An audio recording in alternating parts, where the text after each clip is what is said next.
Good afternoon, everyone. Welcome to this Wednesday afternoon. I don't know what the weather's like where you are, but it's been rather wet in Scotland, so nice to see a wee bit of sunshine coming through. So welcome to the Emergency Planning Society, to our next webinar. I'm Jackie Semple, I'm Chair of the Emergency Planning Society and delighted to welcome you all this afternoon. This is the final one in our series of community and city resilience around COVID-19. We've had several, commencing with looking at how our cities and communities have responded right the way through to recovery and renewal, and obviously this afternoon's session. Jeannie, can you move on the slide, please? So this one is our final one, as I've said, and this is all about emerging from the COVID lockdown. Don't panic, or I predict a riot. So really looking at the exploration of the social psychology of human behaviour during COVID-19 pandemic. And I'm delighted to welcome this afternoon Dr. Chris Cocking, and a wee bit more on Chris just in a second. Next slide, please. So a wee bit on the Emergency Planning Society just before we commence. So we are the leading professional body for promoting resilience within the UK.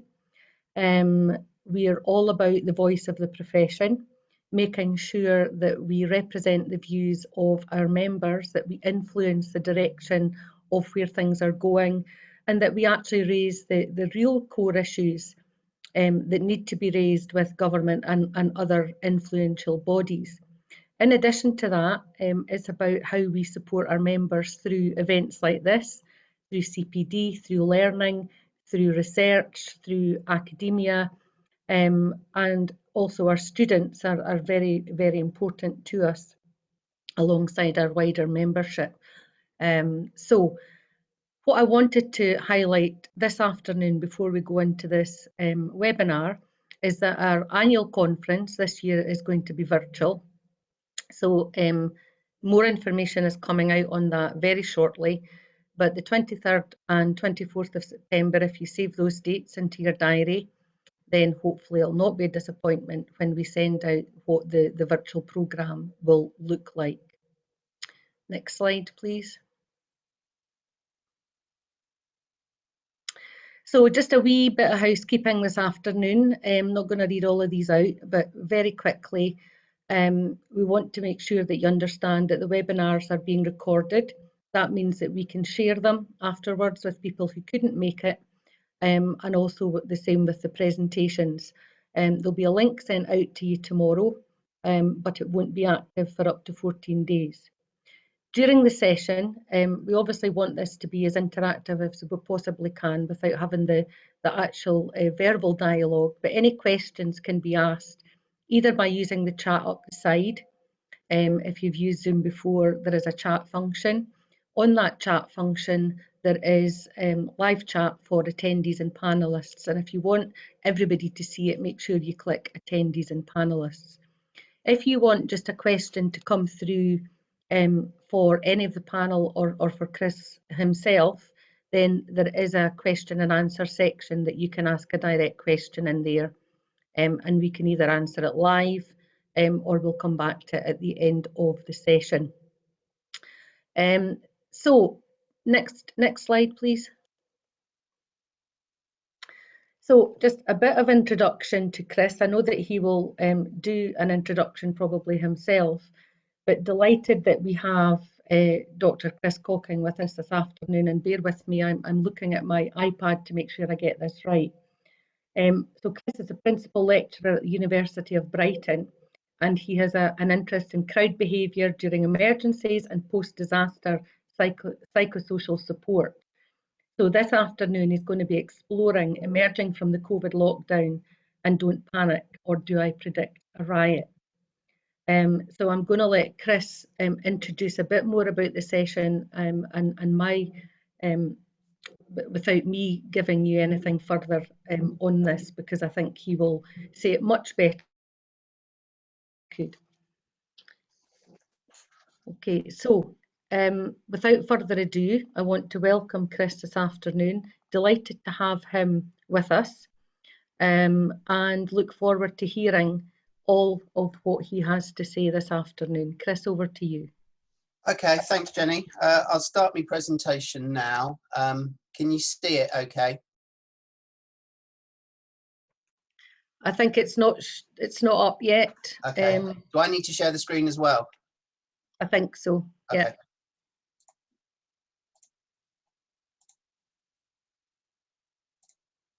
Right, here we go.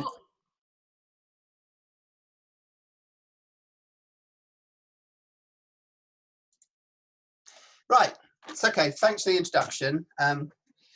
As Jackie said, my interest is in crowd behaviour. I'm kind of, I suppose, what you would call the academic equivalent of an ambulance chaser. When crowd events are happening, emergencies, disorder, etc., and people are running away from them, myself and other researchers are running towards them to research them to see what they're interested in. So I'm interested in the collective behaviour of how people behave in large-scale emergencies and incidents.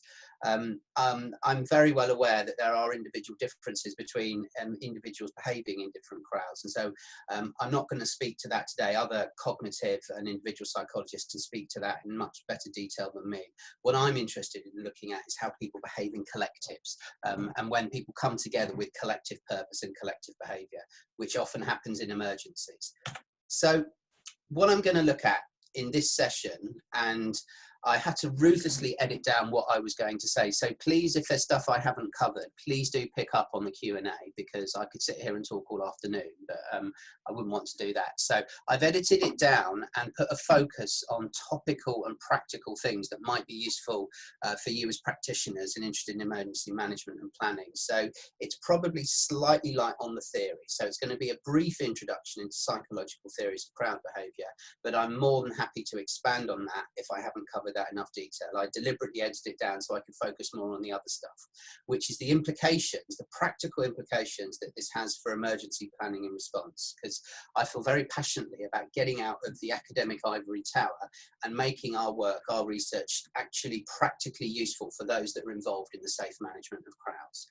So I'll look particularly at the COVID pandemic, of how the current situation has been managed or mismanaged, depending on one's view, with regards to public messaging and public behaviour during the pandemic.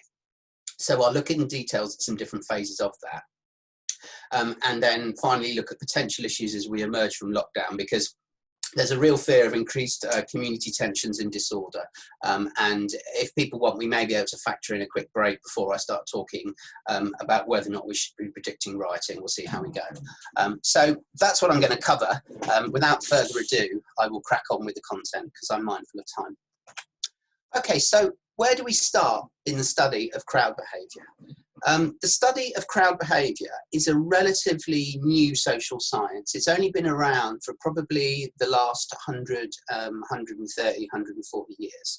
The first text that came out explicitly looking at crowd behaviour was a book called The Crowd, A Study of Popular Mind by Gustave Le Bon, who based his observations on crowds in Paris during the Paris Commune at the end of the Franco-Prussian War in 1870 to 1871. And his book, his views on crowd psychology, myself and other colleagues have pretty much spent most of our career trying to undo, because while it's a fascinating historical text, pretty much all of his conclusions I would thoroughly reject, because he has a very deeply ideological view of crowds. But it's a very interesting starting point, because until relatively recently, until myself and other colleagues started studying crowds and crowd psychology, which probably started about 30 to 40 years ago. Before that, before we engaged with emergency planners, emergency planning and response was very much based upon what's called the irrationalist tradition. It very much drew upon the principles that were suggested by Gustave Le Bon. So he has been very influential until relatively recently. And that is a problem, because I would say following his model, kind of irrationalist panic models, can actually create the very problems that we should be trying to avoid if we want to encourage safe crowd management. So just a quick overview of what his main principles were. His view was that crowds are mad, bad, and dangerous to know. there was something about the very nature of being a crowd that was inherently irrational.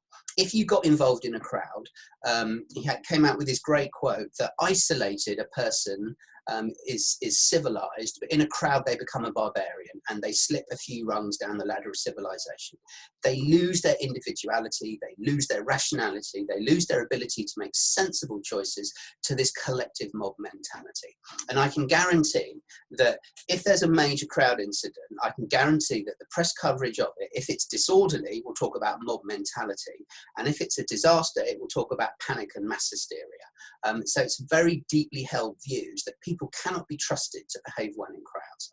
So as a result of that, Le Bon concluded that crowds are either a real or potential threat to the status quo. Disorderly crowds were obviously a problem because they would be looting and pillaging and causing mayhem.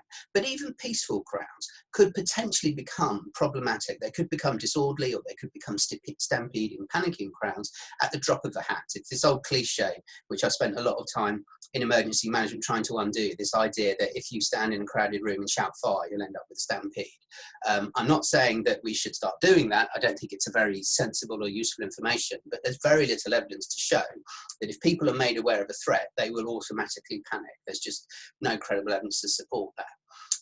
So he concluded that because there was this deeply held view that crowds are problematic, they should be treated as potentially problematic, which is why crowds have been very heavily policed. But the problem with Gustave Le Bon's work is that he had a very ideological perspective. He was a French aristocrat living in Paris around the time of the Paris Commune, when there were revolutionary crowds charging through Paris, changing the status quo.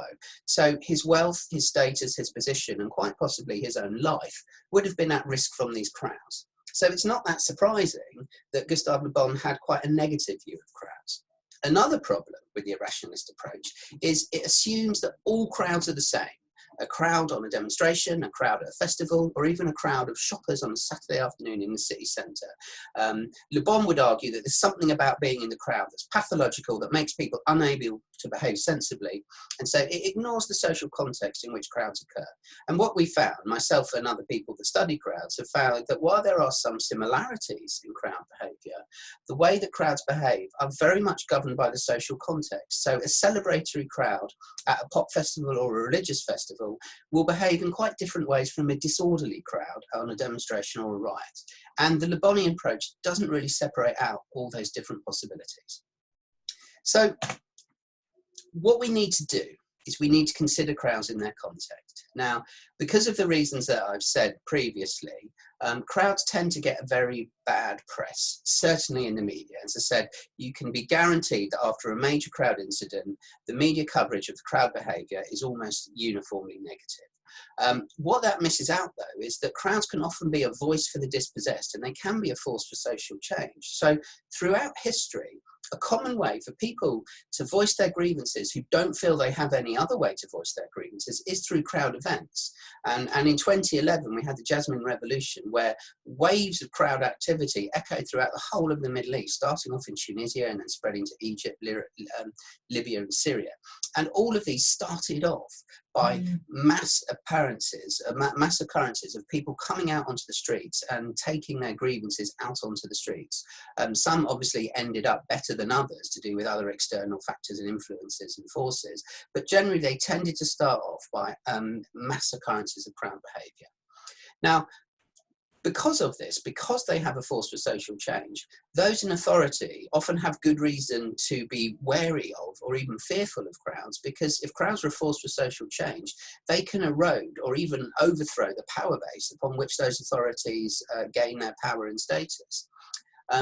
The issue, though, is that in most modern democracies, the vast majority of crowds are entirely peaceful. The vast majority of demonstrations, for example, in the capital, and I think this estimate that there can be up to 10,000 demonstrations in London every single year, the vast majority of them are entirely peaceful and don't make the press, because it's not as newsworthy to show an entirely peaceful demonstration compared to one that becomes a riot. So there's a kind of skewing in the way that crowd events are portrayed, certainly in the media. and then in popular culture. So there's this idea that crowds are bad and potentially disorderly, but the vast majority of them are not. And in the debates on Twitter that were going around before this talk, it was mentioned a kind of a question, is crowd friend or foe? And my response to that would be that we certainly, in the area of crowd safety management, should be treating the crowd as our potential friend. Because if we treat it as a foe, if we treat it as someone, if we treat crowds as events that cannot be trusted, we could then end up creating the very problems that we try to avoid. And the issues that arrive with problematic behaviour in crowds are usually much better dealt with on an individual level, dealing with the individuals that are doing the behaviour, rather than treating the crowd as a whole. Because if you do the latter, that can often escalate the situation. And I'll talk about this in more detail with relation to disorderly protests. Okay, so that's the context of crowds. Now, this isn't just a semantic debate, though, because what's happened is from Le Bon's work, what's known as the panic model was developed, and this draws very much from the irrationalist tradition. It's not one particular theorist, it's kind of a collection of many different theorists. But when I first started researching crowds back at Sussex in 2004, we became very aware that a lot of emergency planning and procedures was based on what we called the panic model. And it drew very much from the irrationalist tradition. Now, Le Bon wrote about disorderly revolutionary crowds, but it's clear a lot of his work and influence guides some of these kind of panic model views. So these are kind of four main tenets of the panic model. Sorry, three.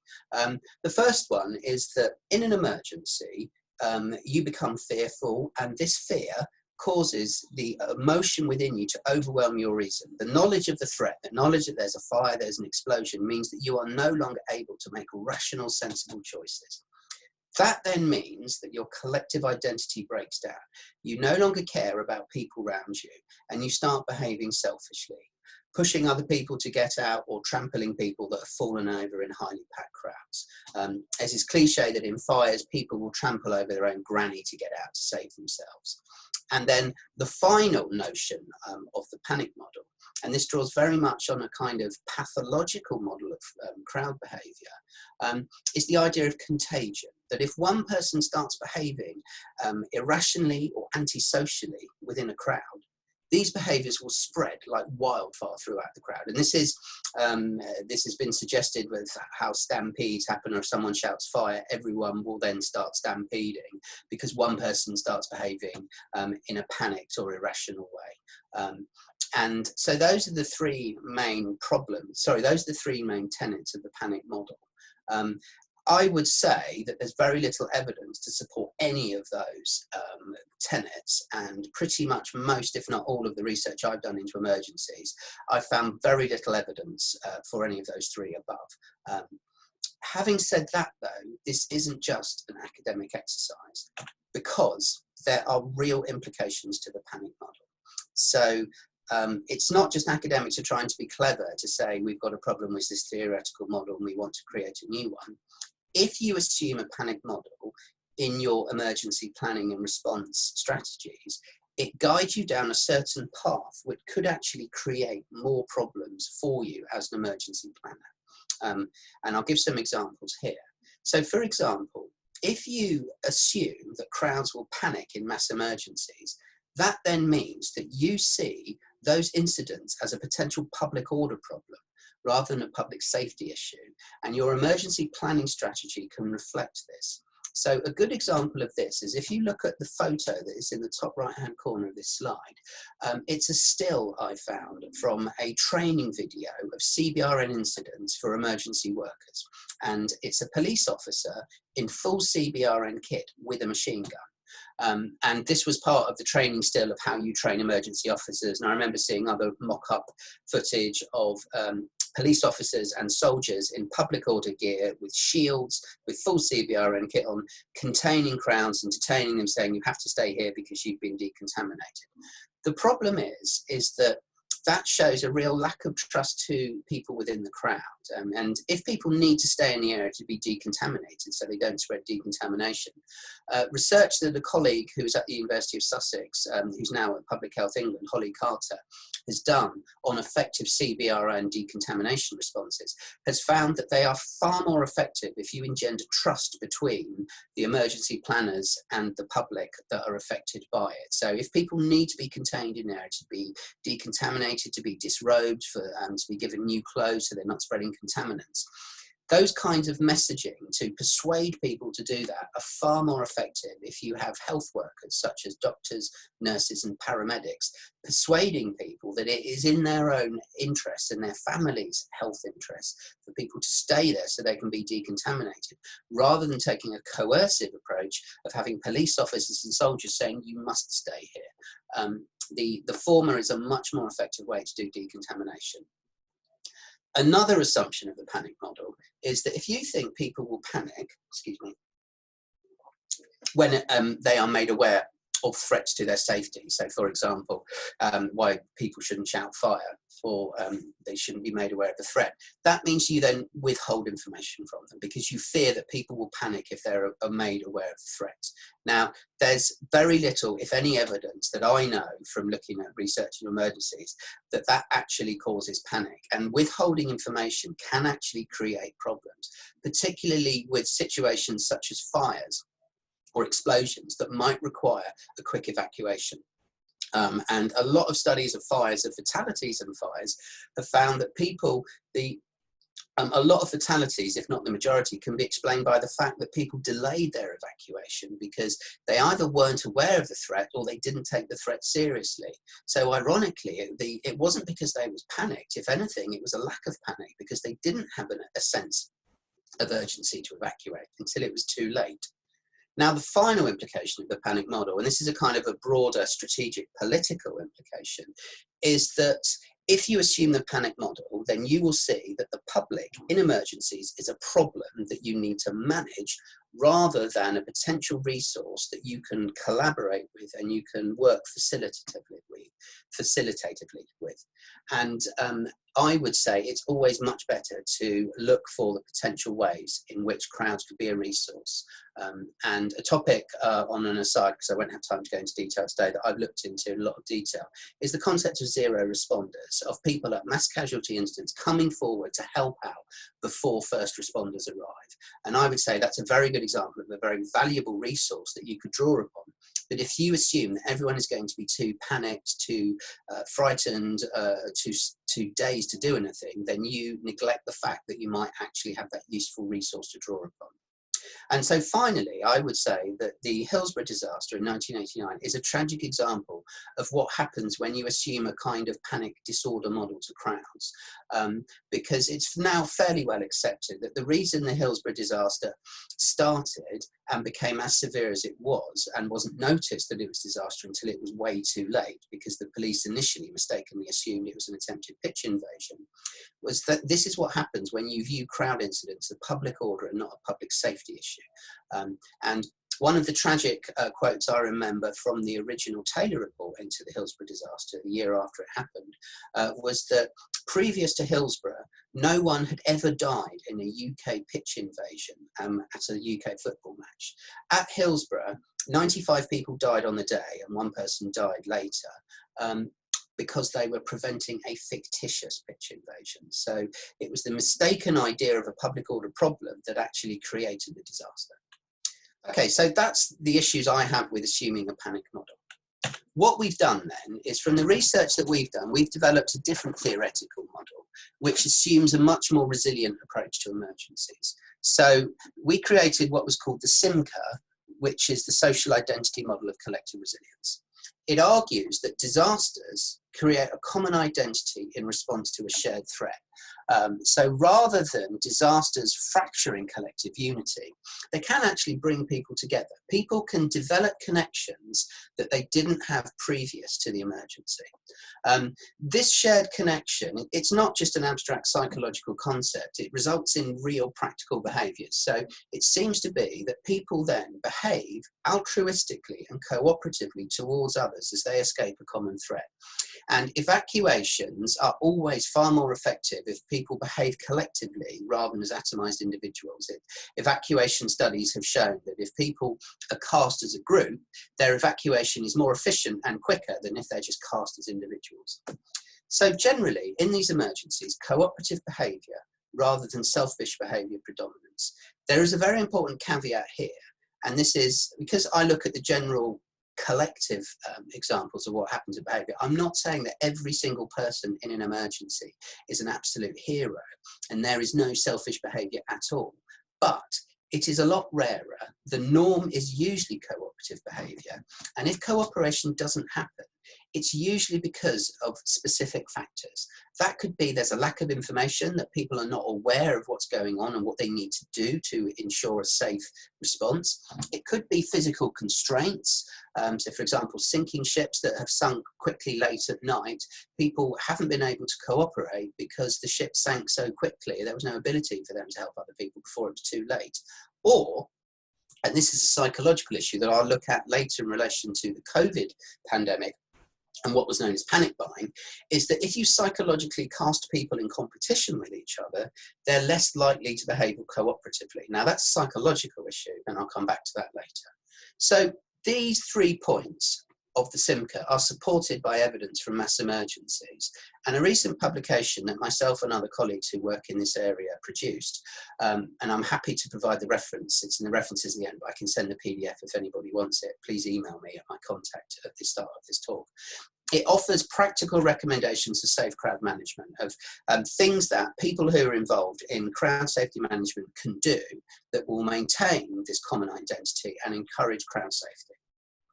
Okay, so building on from this, and this is getting kind of into a slightly broader area than psychology, is with disaster planning and response, it's now fairly well accepted that having a resilience model rather than a vulnerability model is a better way to thinking about how communities respond to major incidents and mass disasters. It's fairly well accepted now that those communities that are affected by disasters tend to behave a lot better than is often expected, and antisocial behaviour tends to decrease. A good example of this is New Orleans after Hurricane Katrina. I remember when it happened, the media calling me up. I was working at Sussex then, going, oh, doesn't what's going on in New Orleans after the levees have gone down showing that people are just descending into atavistic, selfish barbarity? And it later then transpired that the reports of antisocial behaviour in New Orleans were vastly exaggerated.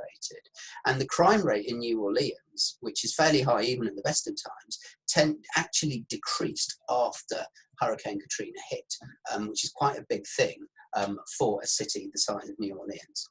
So the resilience model would argue that when you have mass disasters, physical infrastructure and services may be compromised. So you might have a lot of physical damage, you might have casualties, but what's called social capital often endures. The social bonds between people endure. So people still have a connection to each other. They still cooperate, they still help each other. And some very good examples of this is the book written by Rebecca Solnit, A Paradise Built in Hell, which I would thoroughly recommend. You can get secondhand copies on Amazon quite cheap. She's an American journalist who's looked at different disasters throughout the United States, from the San Francisco earthquake in 1904, most recently to 9/11 and Hurricane Katrina. And she's found that remarkable communities of resilience can emerge from these disasters. So say, for example, after San Francisco, people were spontaneously creating soup kitchens to help the people whose homes had been devastated and had no means of cooking. So there is an amazing amount of cooperation. Where she found that there was a problem, where social bonds did break down, was when the authorities in America tried to militarize the response, when they sent in the National Guard, which happened in New Orleans after Katrina. They actually evacuated serving troops in Iraq to come back to, as they call it, retake New Orleans.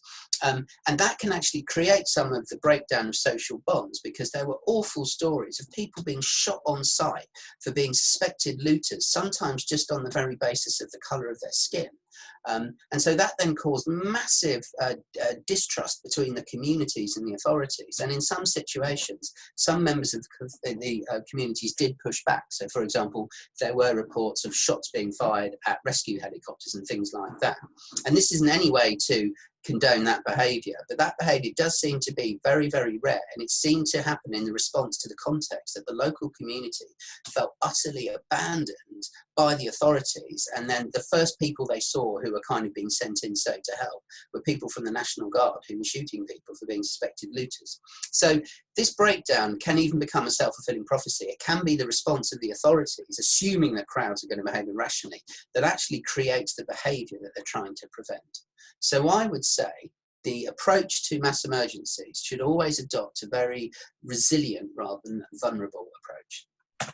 Having said that, though, I am very aware that there are a lot of politics to do with the concept of resilience. I'm a friend of the idea of resilience, but I would say I'm a critical friend, because through my use of the concept over the years, I'm very well aware that in some sectors of some areas, such as, for example, in some sectors of the trade union movement, there is some wariness of resilience. You know, the idea that if employees are always told, "Oh, just be resilient," it means that employers can do whatever they like to them.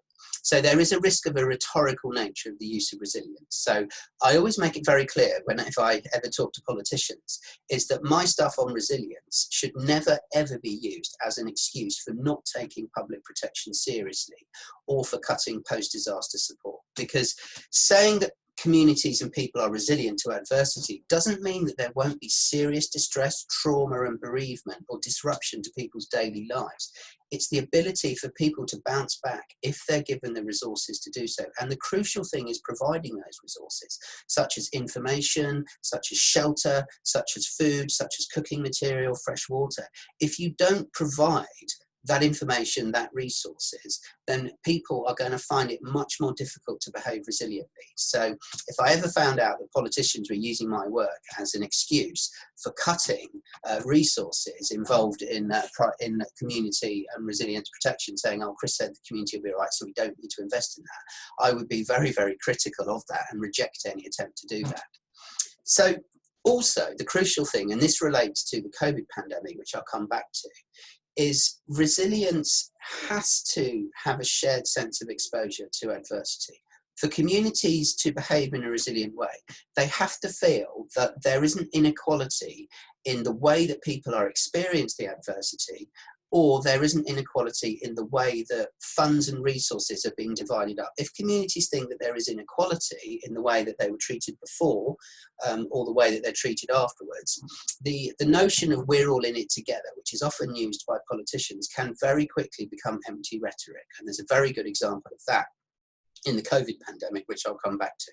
So yes, I'm aware that there are politics related to the concept of resilience, but I think that you can kind of take those on board and still use the concept of resilience effectively if it's used in a meaningful way and the term isn't just thrown out willy-nilly without being properly aware of kind of what it means. Because it's very common for when an emergency happens, a politician visits a community and says, "Oh, people are very resilient," without actually really engaging with what the term actually means. Okay, so I'm going to now talk about practical examples of the COVID pandemic, of how I think social psychology can explain the behaviours of what we've seen so far, and hopefully also offer some solutions to where things haven't gone as well as they could have. So the crucial thing to consider is that, getting back to what I said about the irrationalist tradition and why I'm very critical of it, is that it's fairly common for collective responses to COVID to be pathologized. The media do this a lot, and I'll give some examples in a bit, to say, "Oh, you know, people in times of stress, if you scratch beneath the surface, people stop being civilized and they just behave selfishly and like savages." I would say that that's inaccurate, but reporting it in that way can actually present problems. I would say that solidarity and cooperation is more common in emergencies, but there's also things that you can do to encourage greater cooperation and solidarity, which I'll talk about in a bit more detail. It's not completely a given, but if you give the people the ability, the information and the encouragement to behave cooperatively, they're more likely to. And so because of that, collective psychology should guide COVID policy more than it currently is. It's not to say that there will be difficulties with it, because what we need to do is we need to encourage a shared identity and trust the public's ability to self-regulate, because there are new social norms of behaviour which we need to negotiate our way through this pandemic. And I know it's become a cliche, you know, I've forgotten the amount of times I've heard that the current situation is unprecedented, but myself, and I'm guessing most of us here today, never ever expected to be in a current situation we're in now, where, for example, you are expected to wear a face mask in shops, and I've been working from home now for the last 6 months because my university campus is shut down. I don't think I would have ever predicted that. So there are new social norms that we need to kind of get used to. For example, of people wearing face masks. Now, the way to do it, though, is it's always better to encourage collective compliance rather than enforcing it. So, for example, France has gone down very much an enforcement model. There are many thousands of people have been fined by the police for not following the guidelines. I would say it's much more effective to get people to buy into it, to do it, because they realise the use of it and the necessity of it to prevent COVID transmission. And there's some things that may become necessary, such as what's called social distancing. I would actually say that's a bit of a misnomer. I would say it's physical distancing, because what's going on is people, while they might not be in physical contact with each other, they're still socially connected with people. And it is vital to maintain a sense of psychological connection, because it's fairly well accepted that social isolation is quite a high predictor of poor physical and mental health outcomes. So during lockdown, for example, it's absolutely vital to encourage a sense of social connection. And, you know, people have been very good at doing this. I myself, I don't think I've ever used Zoom as much in my life, and having pub quizzes with friends and family and regular Zoom conversations with vulnerable family members. I've done that far more than I used to do. So it's crucial to keep this social connection together. If you're interested in reading more about it, there was a very good book that was written by social psychologists called Together Apart, which I reference at the end, which was written by psychologists very quickly when lockdown started, between about April and May, about how we can encourage this sense of psychological connection between people while we may be physically separate. Another area that I'm going to look at is effective public messaging. It's absolutely crucial during the pandemic that public messaging is done in an effective way, because it's clear that where this is done well, in the countries that have done this well and managed to encourage more effective compliance with lockdown restrictions, that really has an effect on transmission rates. There are clear links between having effective public communication, effective compliance with lockdown restrictions, and reduced transmission of COVID. So there are real dividends that can come from it. And the crucial thing is to get the public to trust the information that is given to them, and also identify with the sources of the information. And I'll give some examples of this in a minute. If they do that, they're much more likely to comply with any necessary restrictions. And what we generally need to do is encourage what I would say is called we speak, which is we need to encourage people to think of themselves in a more group way. So when we're presenting messages, rather than encouraging messages that say, how will I survive? It would be more effective to say, how can we all get through this? How can we as a community support each other to protect each other? And particularly with COVID, because COVID affects different members of the community differently. So, for example, the infection rates and the fatality rates are much higher in older people and people with underlying health conditions than, say, compared to younger people.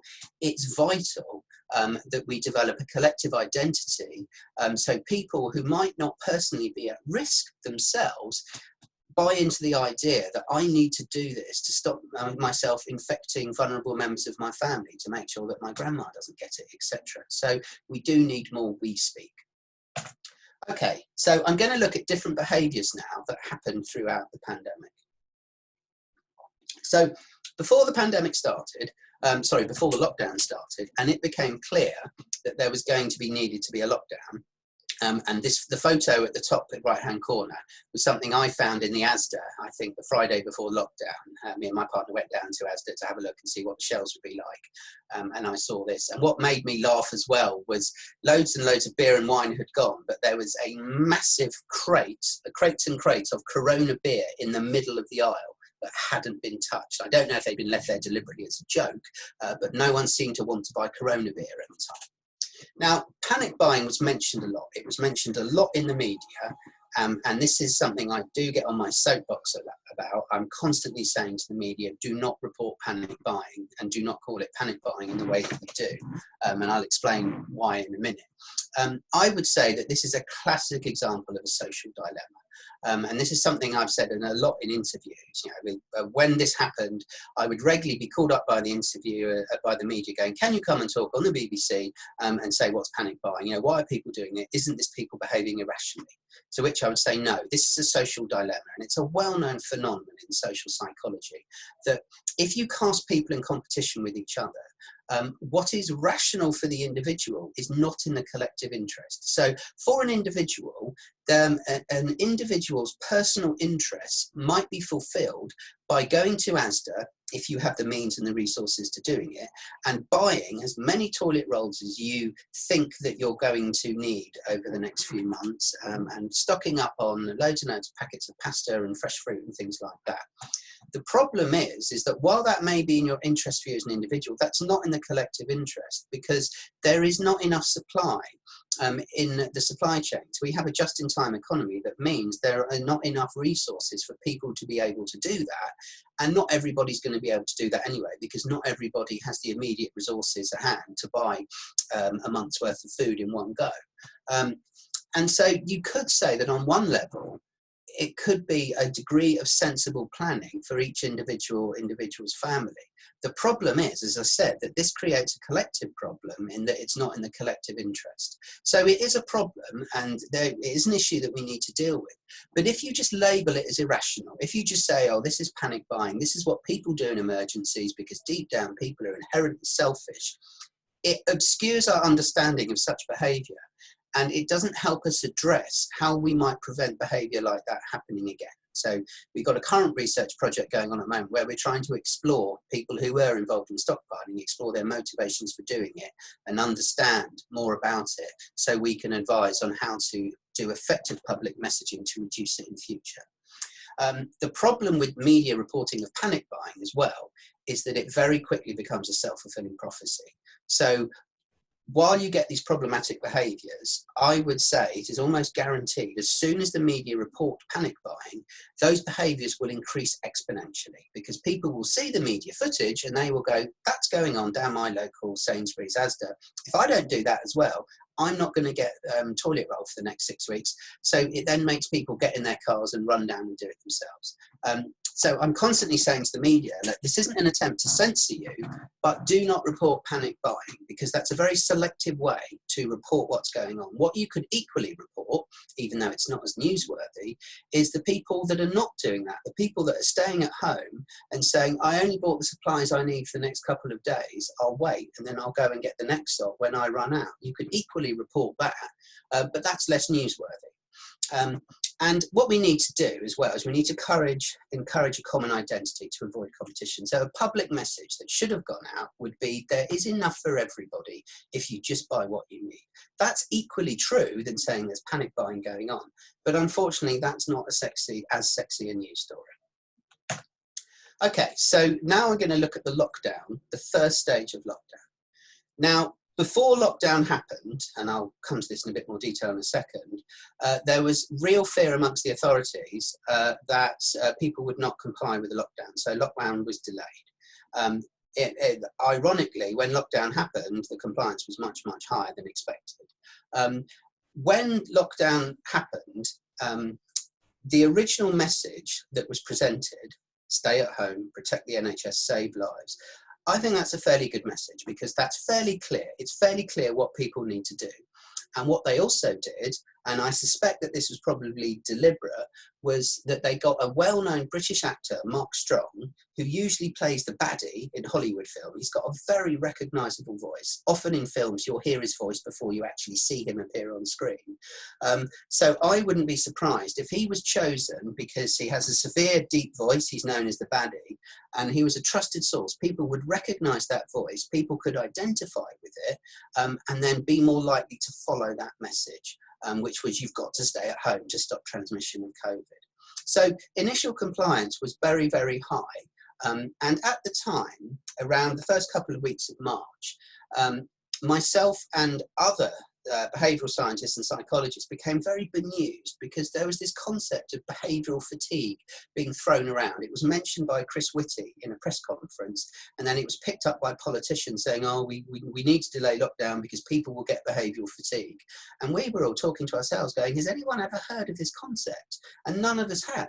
And we were like, we don't know where this concept had come from. And particularly the stuff that I look at in emergencies, the only evidence we have about long-term compliance with responding to adverse events actually shows the opposite, that people can put up with adversity for a lot longer than the authorities think. So at the time, we were all saying, we've got no idea where behavioural fatigue comes from, but you need to lock down now because the modelers are saying that rates of infection are doubling every 3 to 4 days. You have to go into lockdown. You can't delay lockdown because you don't think people are going to comply to it. And that seems to be vindicated by events because compliance rates with lockdowns seem to be in the high 80% to the low 90%, which was far better than the authorities expected. A recent Newsnight investigation into the concept of behavioural fatigue was quite interesting, came out last week, and I'd recommend checking it out. And that seems to vindicate our view that they've interviewed a variety of different people, and they've come to the conclusion that there is no scientific evidence for the concept of behavioural fatigue, and they couldn't actually find a credible source who advocated the idea of behavioural fatigue. It seems to have just been kind of made up on the cuff during a press conference as a way of explaining their reluctance to go into lockdown, which unfortunately seemed to have quite tragic consequences in the higher fatality rate that the UK experienced. Another good example of the shared identity was the weekly clap for carers. That seems to have kind of run its course now, but it's estimated that at its height during the lockdown, up to 70% of the population were involved in this coming out on the streets and clapping for carers. And it was a very powerful thing. I remember doing it on my street, and I'm sure everyone else did in the street, and seeing people who were moved to tears by it. So it was a very strong, very powerful thing that worked at the time in giving people in lockdown some kind of degree of shared experience and positivity while they were still in lockdown. Okay, so the next phase, unfortunately, we then started to see this shared identity dissipate, which is why I've put all in it together, ? Which relates back to, while I do believe that society emergencies can bring people together, you mustn't assume it because things can affect this togetherness. So from the 10th of May onwards, restrictions started to be eased. I'm just checking my time. And the message then became less clear. So the previous message, which was quite effective, then changed to stay alert, to control the virus, save lives. And I'm sure you're aware that that caused loads of amusement amongst emergency planners. I remember seeing loads of things on Twitter like stay alert, your country needs alerts, or I'm going to set my alarm so it goes off every hour of the night so I can be alert at 4 in the morning. And, you know, the media were coming to myself and other people, and I've seen even people on Sage were saying, I'm not sure what that actually means. So if I don't know what it means, how can you expect the population to kind of comply with it? What does it actually mean to stay alert? And the problem was as well that there was a fracturing of unity, that devolved UK governments in Scotland, Northern Ireland and Wales took a different view to changing the message. Scotland, for example, wanted to keep the previous message and to keep the lockdown restrictions. And I've just seen in breaking news today that Aberdeen is going back into lockdown. So the Scottish government has a very clear zero COVID policy response. So there's no longer a consistent message between the different governments, which can cause confusion in the population. And unfortunately, as well, scandals such as the Cummings scandal, where Dominic Cummings drove to Durham with his wife when he had COVID, can cause fracturing of compliance because people will see that and think, well, it's one rule for them and it's a different rule for us. Why should I comply with the restrictions when Dominic Cummings doesn't? And there's been no comeback. He did a press conference in the Rose Garden, and since then the story's died down. So that really can fracture this sense of all in it together. And the article I wrote in The Psychologist did say, it was just after the Cummings scandal, to say that if you don't treat the public sensibly and trust them and give them clear, consistent messages, and then tell them they need to do one thing while you're doing something different, that's going to erode trust, and people are not going to comply with the restrictions. And that seems to be borne out by compliance does seem to be reduced since these things happened.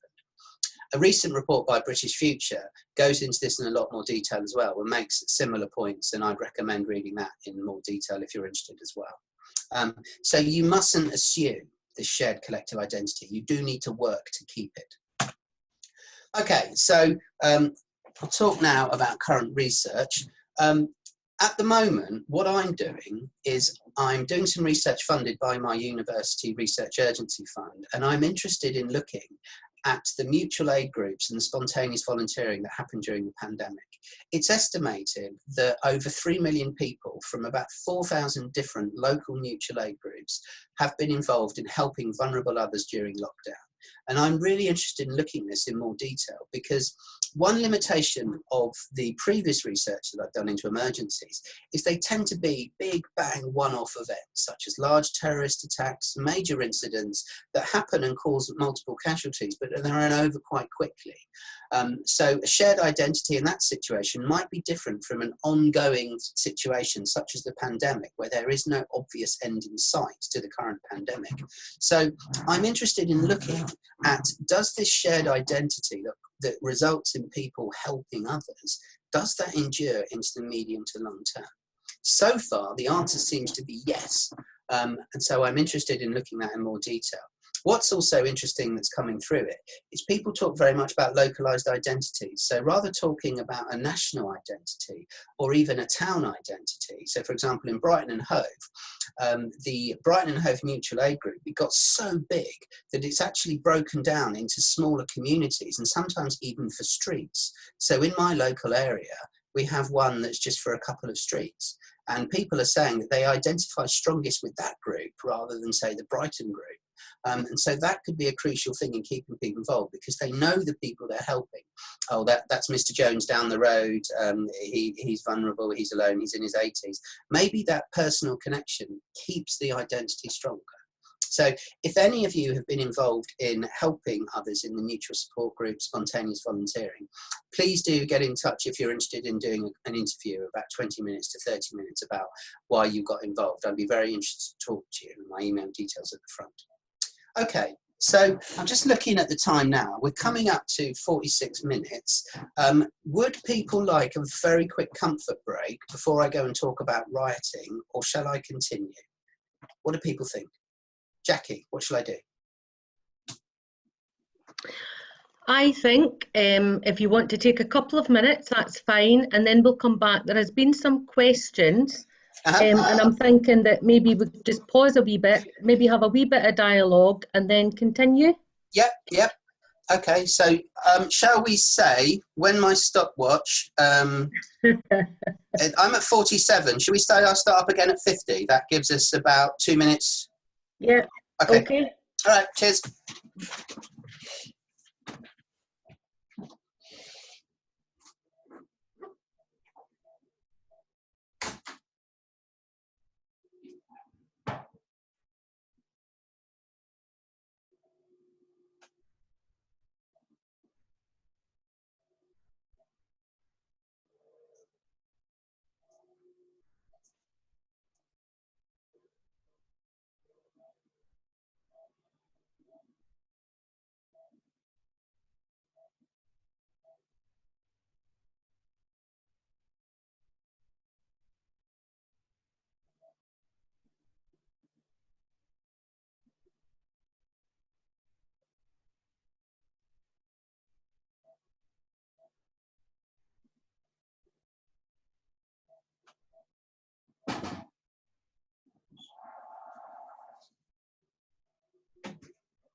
Okay, I'm back at my desk. I'm happy to take any quick questions before I move on. Okay, there's been a number of comments and questions, so maybe just even for sort of consideration. So one of the first ones that came in was really around asking you to comment on the different sort of groupthink between those who are pro-masks and those who are anti-masks. So that whole thing around, you know, face coverings and use of face coverings, and whether you've got any comment on that.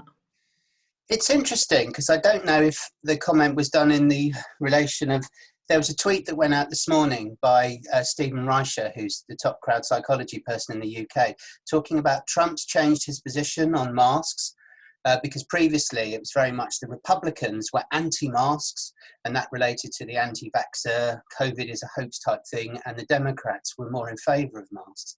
And Steve Rusher made a very interesting point that now Trump has turned around and flip-flopped, which he's very good at, to say, oh, I was never against masks, masks are the way forward. It shows, I think he made this point very well, that it's not actually the mask per se, it's the leadership skills, it's the identification with it, because I think figures are now showing that Republicans are becoming more pro-mask wearing in response to Trump's comments. So I think the crucial thing is leadership rather than whether people are pro or anti-masks themselves. Does that help? Have I gone off on a tangent? No. If there's anything else, I'm sure that it will be asked. There was also a question about, I know you touched on it and moved on, really around zero responders. Oh, yeah. And there was just a bit about, could you say some more on that? Oh, okay. I mean, I removed it from the talk. I do talk about it other things, and I've spoken to colleagues from the EPS. The concept of zero responders was developed by someone in Canada about 10 years ago. And it's the idea that before first responders arrive at an incident, there's always a delay. So 7/7 and the Manchester Arena attack, responders were there within 11 to 15 minutes, which is very good response time. But in that delay, if you can equip people with the skills and the confidence and the training to take action to help other people. So, for example, if you have catastrophic hemorrhaging, you can bleed to death in less than 10 minutes. It might actually be a very useful resource to train people up in emergency first aid so they can keep someone alive before the paramedics arrive. And so that concept is called zero responders. It's that the people who are there, the bystanders, are the first responders, and the term is just use zero responders to differentiate them from the first responders, who are the professional response who arrive on scene when they're called. So that's the kind of the reason behind the term. Okay, which I think is an interesting one when you kind of come into that whole kind of spontaneous volunteers as well. Yeah, it relates to yeah, absolutely, in terms of that Mark Chappell, who posed the question about the masks, has come back and said he was thinking more about the UK because there's obviously very different opinions around face coverings or not. But that's maybe, one that is still about leadership. Yeah, and it's, I mean, I'm careful, sorry. I'll be careful what I say here because I'm a psychologist, I'm not a virologist. Yeah. So in terms of, the physical effectiveness of preventing droplets, I'm not the best person to talk about, but I think psychologically it sends out a good message. So for example, every time I go out, I have a cloth face mask around my neck that I put on as soon as I go indoors or I come into close contact with someone. And I think it shows a good social norm. So the reason I'm doing it is not because I know physically how many droplets are removed, whatever. It's presenting a social norm to show that you're taking it seriously. And I think you can show leadership with that. You can show good leadership, that if politicians and those in authority wear masks, then people are more likely to comply because they'll then identify with that and going, oh yeah, this is something I need to do. In terms of policing, because I remember I've been asked about this, is what do you do if you're in a supermarket and you have people refusing to put on the mask because some people that work in the co-op have become targets of abuse by members of the public, which is unfortunate. I would say that if a strong enough social norm develops in the public where other members of the public intervene and say to those people, no, you do need to wear a face mask, that will be much more effective because that the people are more likely to identify with the fellow shoppers because psychologically they'll be in the same psychological group than, say, a police officer or a security guard who they might see as psychologically different. Okay. No, I think that's absolutely fine, and I think Mark's saying thank you. He thinks you've covered that off for him. Okay. There is another question in saying, and really talking about the World Health Organization, stating there were 1.5 million deaths from TB in 2018 and 650,000 plus deaths from flu. So why are we not taking similar precautions, and might these be the reasons why people are reluctant to comply with using masks and social distancing? Possibly. I mean, the short answer is I don't know enough about the epidemiology of TB and flu. One thing that's been mentioned, and I remember any readers of Private Eye, MD, their in-house doctor, talks about this a lot, is that one unexpected benefit of the COVID crisis might be that if we pay more attention to washing our hands, social distancing, wearing masks to not spread airborne diseases, it might actually mean in the long term that we have less colds, less flu, because they're not transmitted as much. So that could become an unintended consequence if in the long term we stick to wearing masks and we don't shake hands and hug anymore. I've seen lots of people who are saying, that's it, I'm not shaking hands anymore, and I can identify that. I never particularly like shaking hands with people, and it's a very good way to transmit diseases. Shake hands with someone, rub your face. If they've got flu or something, you're likely to get it as well. Yeah, absolutely.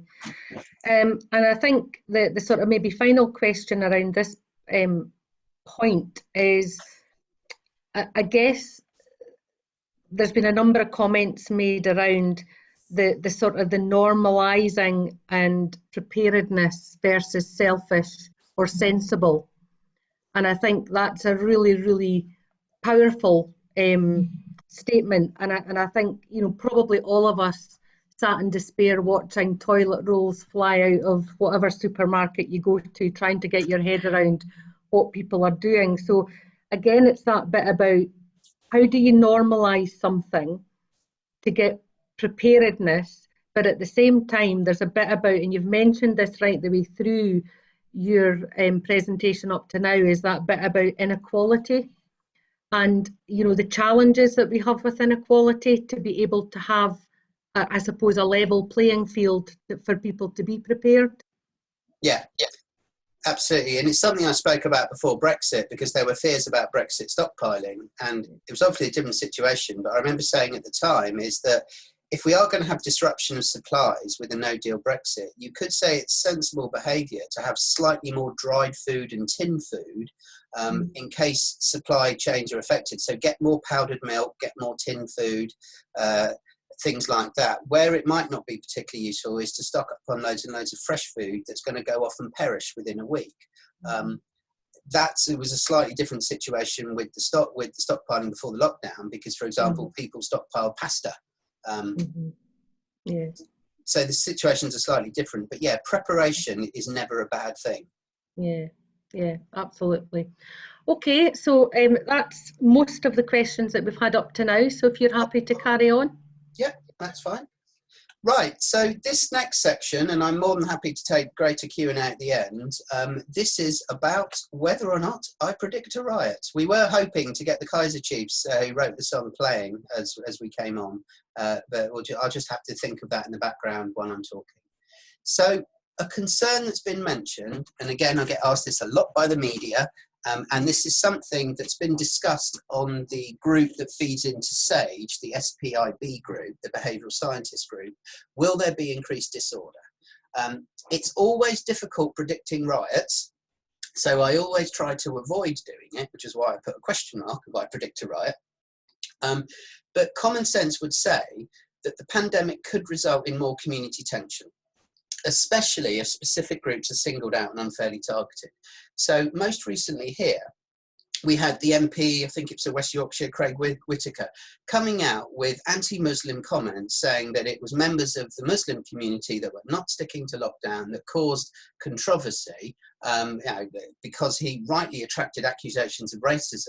And it's also transpired that his claims are not actually entirely accurate. So, for example, if you look at Trafford in Greater Manchester, 80% of the infections in Trafford, which was one of the highest affected boroughs in the areas of the northwest that came into lockdown, were from the white community. They were not from the BAME community.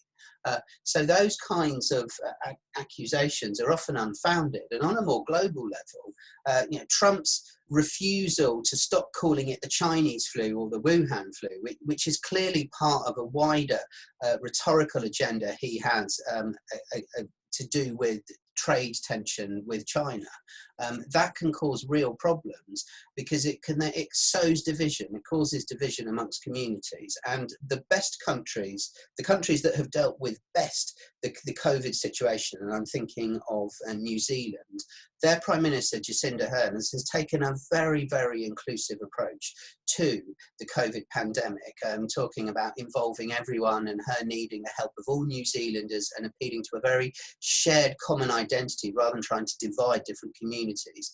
And that seems to have been effective in that New Zealand currently has a very, very low infection rate of COVID. So yes, there is a risk of community tensions. Having said that though, and I'll talk about this in more detail now, widespread disorder as we emerge from lockdown is unlikely.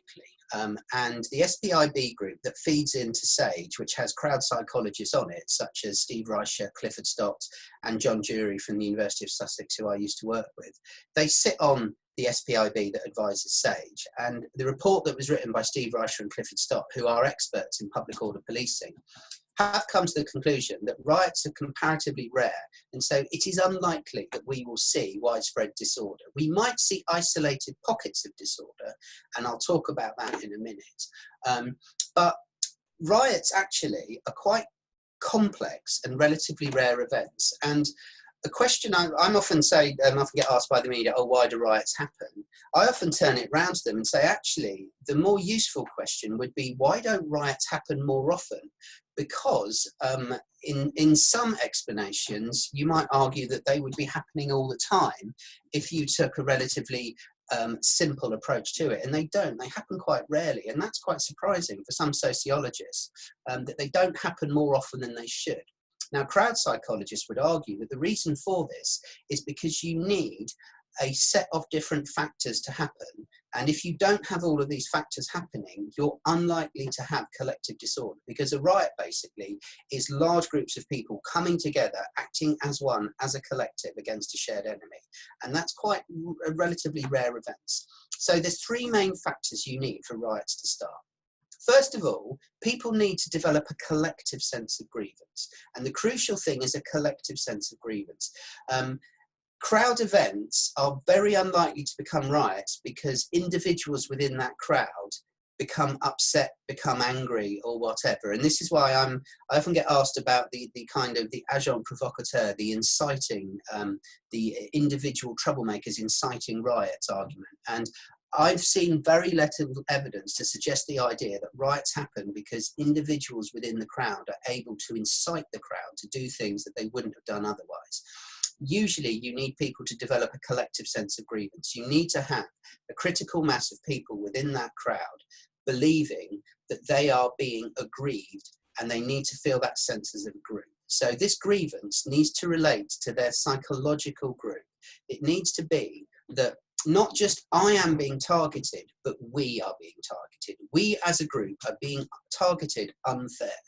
And this definition of the group can be multiple things. It can be your neighborhood, it can be your community, it can be your class, it can be your ethnic grouping. But the crucial thing is that crowd members need to identify with that group for them to develop this collective sense of grievance. If they don't, then they're less likely to have this sense of grievance.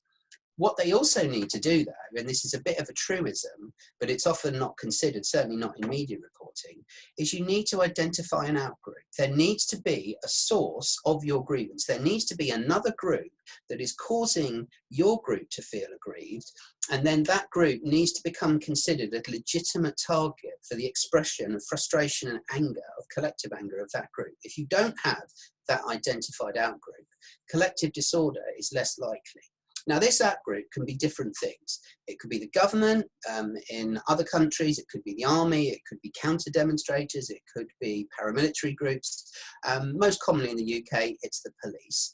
And you need this identification of an out-group. If you don't have those three factors, riots are unlikely to begin.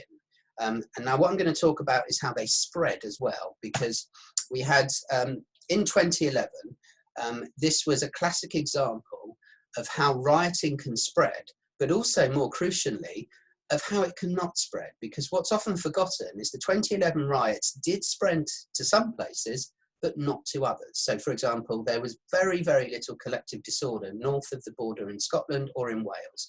It was mainly towns and cities in England. And what happened was you had four different overarching, broader contextual factors that were going on. So in 2011, there was an underlying social context of austerity, of a sense of social deprivation.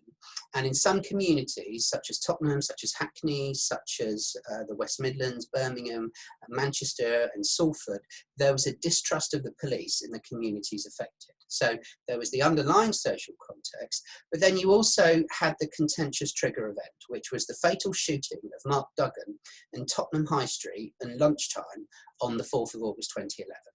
Now, the interesting thing about that, and this is something I often say, is this is often forgotten, particularly in media reporting, is the first disorder did not happen until 48 hours after that fatal shooting. So there was a gap of period of events that happened in between that period.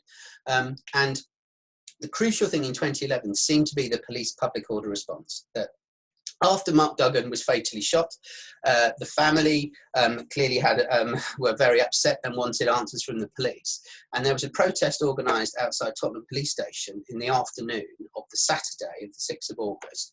And they went to Tottenham Police Station, which is it's kind of well known in the instigation of riots throughout the years. There's been many riots that have started outside Tottenham Police Station. And they demanded to speak to a senior police officer at Tottenham Police Station. There was no senior police officer available because there was a football match going on. I think it was an Arsenal-Tottenham derby, and so there was no senior police officer available. The family felt aggrieved. After waiting, I think, up to 5 hours, they eventually went their ways, but the crowd did not disperse. And then in the escalation of tension outside the crowd, the police charged and pushed a young female protester to the ground. And that seemed to be the spark at that particular incident that caused that initial disorder to spark off. I've seen mobile phone footage of people screaming, "She's just a girl, what have you done?" And then it seemed to kick off after that point. So that was the initial rioting that happened in Tottenham on the Saturday. What then happened, though, was it spread on the Sunday and the Monday to, I think, 26 London boroughs, and then to other cities in England on the Monday and the Tuesday, and then petered out by the Wednesday. So it was all done and dusted in about 4 to 5 days, which was different from, say, 1980, where it went on for quite an extended period of time, the inner city riots then. And that seemed to be that where it spread, because as I said, it spread to some places but not others, it seemed to be that where there were communities that also had a sense of grievance, collective grievance towards the police, towards the government, etc. But also they had a shared identity. So there were certain communities that came out that got involved in the rioting, opposed to others as saying, what happened to Mark Duggan could have happened to us as well. And so there was this sense of shared identity with what had gone on in London. So those four contexts, those four events meant that the rioting happened and spread. And if we don't see those four things, and then the three things before that I mentioned about how riots begin, I would say that collective disorder as we come out of COVID pandemic is probably unlikely. I'll be very careful because, as I said, making predictions on knots of riots is always a very risky business because you're often proved wrong. There are some crowd events going on, though, where we could see disorder, and I'll give you some examples now. So within the COVID pandemic, we've had the Black Lives Matter. We've had a resurgence of protests to do with Black Lives Matter after George Floyd was fatally knelt on by a police officer in Minneapolis in the United States. And a specific incident that I think was quite interesting that happened in Bristol, where the statue of Edward Colston, who benefited from the slave trade, was toppled in Bristol. Now, when that happened, the media criticised the police for their lack of response. The police were in attendance, but they made a decision not to intervene, so the crowd toppled the statue and rolled it towards the harbour, and then dumped the statue in the harbour, where he remained for a few days before being removed. Now, I remember an interview the media did with the senior police officer, I think it was the divisional commander for Bristol, being quite combative, going, "Oh, do you have any regrets? Oh, clearly this was, you know, a bad decision. Why didn't you do this?" And the police officer's response was very measured, going, "No, we have no regrets at all. We made a decision not to intervene for public safety." And I would say that that was a very proportionate and probably a very sensible response, and perhaps related to that Bristol police have learned from history, because St Paul's was one of the areas in the 1980s that saw serious inner city rioting. It was the rioting that Steve Reicher actually did his PhD on, because he was a PhD student at the University of Bristol, and the St Paul's riots happened. So maybe there was a learning from history, because I would be fairly confident that if the police had intervened in force on that day to prevent the toppling of the statue, they could very well have seen themselves with a riot on their hands in the centre of Bristol, which I would guess they wanted to avoid. This isn't to say that they haven't done anything at all, because what they can do and what they have done is intelligence-led arrests afterwards. So that the whole incident would have been filmed by people there, by the media, by CCTV, and people involved in that have been arrested since. So it's not that the police haven't done anything at all, but it seemed to be they took a tactical decision on the day that intervention into that crowd during a COVID pandemic would probably escalate the situation. And it seems to be so far, and we're not entirely sure about this yet, but it seems to be that the kind of the fears at the time, and this was mentioned a lot in the United States, and it's mentioned a lot in protests down here. I remember getting concerned from some members of my family about going on the Black Lives Matter march in Brighton, which was, I think, the biggest march I've ever seen in Brighton, about COVID transmission.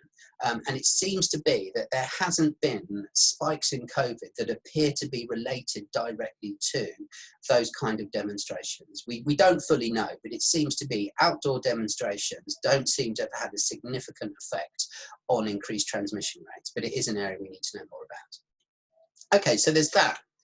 There's also a potential concern about isolated pockets of disorder at free parties, because this is it certainly has happened in London, it's happened in Brixton, and it's happened in White City, and I think it's happened to a lesser degree in Manchester, is that young people have been having a lot of free parties and illegal raves because all the clubs are shut. All the festivals, pretty much all the festivals this year have been cancelled. I was hoping to go to Glastonbury's 50th birthday party this year, didn't happen. And for young people, this could be seen as quite a blow for them. And so that could be having the free parties could be a response to that. And it seems to be that in some situations, when the police turn up to try to break up these parties, there have been isolated incidents of disorder. You know, I've seen footage of disorder in estates in White City and in Brixton as the police go to close down free parties. And this is a potential problem where social psychology might be able to help out with the public messaging. This is a good example of how people are affected differently by the COVID pandemic. So there is a concern, and it's a bit of a commonsensical concern, but I think there is some evidence to support it. Certainly anecdotally, I've seen this when I go out on my bike, is that young people seem less likely to stick to social distancing restrictions. So last time I went on a bike ride, I had to cycle past a group of about 12 young people who were not socially distancing at all. And it might be that they're taking a kind of pragmatic decision that either that it doesn't apply to them, or they're less likely to get it, they're less likely to transmit it. And possibly young people will miss the closure of the festivals and nightclubs more than the older population. So the issue here, there's two things that you need to deal with. So rather than throwing your hands up and saying, oh, that's just young people, they're just selfish, that's what they'll do, there's two issues to consider. If you have a situation where there's free parties going on and the police are being called by members of the community saying there's a free party going on, it's 4 a.m, do something about it. The crucial issue in that situation is to look at the legitimacy of the policing and the trust between the police and the local community. If the local community and the people having the parties don't trust the police and they don't see the policing as consensual, then disorder in those situations is more likely. And it might be better to have more proactive methods. So rather than responsive methods of public order trained police officers turning up in public order kit to deal with free parties at 3 or 4 in the morning, and it's perhaps not surprising that disorder happens in those situations, might it be better to have more intelligence-led policing wherever possible? So when they find out these parties are going to happen, to go and talk to the people, go and talk to the local community and see if they can negotiate with them and see if they can do them in a way that are less disruptive for the local community and reduce transmission risk of COVID. One way to do it, and this is a broader thing, could be to look at the messaging. So if there is a fracturing of this collective identity, maybe having targeted public messaging to young people who are likely to organise and go to these free parties, of encouraging their shared identity. So rather than saying, okay, you might be all right, you might not catch COVID at this thing, but we need to think about keeping everybody safe. So maybe we need to dead the parties for now. Maybe we need to hold off on having the free parties now, if it's seen that that is a credible risk of transmission. And I get that it's a point of debate. It was talked about in the seminar I was at today, of how much of a risk is it of COVID transmission of young people partying outside in the countryside at a free rave. You know, what is the actual risk of COVID transmission in that situation? Could it be more if they're inside in a nightclub or if they're in a city? So again, we need to know more about this, but I would say the crucial thing is the messaging and encouraging a shared identity. Okay, so a couple more slides because I'm mindful of time, and then I'll take Q&A.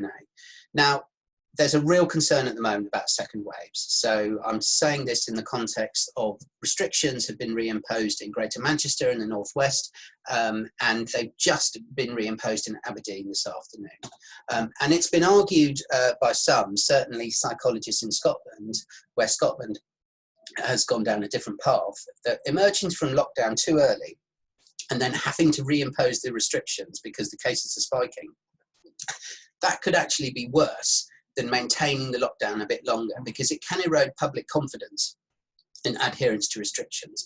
And the debate now is increasingly talking about, we've reached the limit of where we can relax the restrictions, and we might have to be looking at a trade-off of either, in order to keep the schools open in September, we might have to close pubs and restaurants.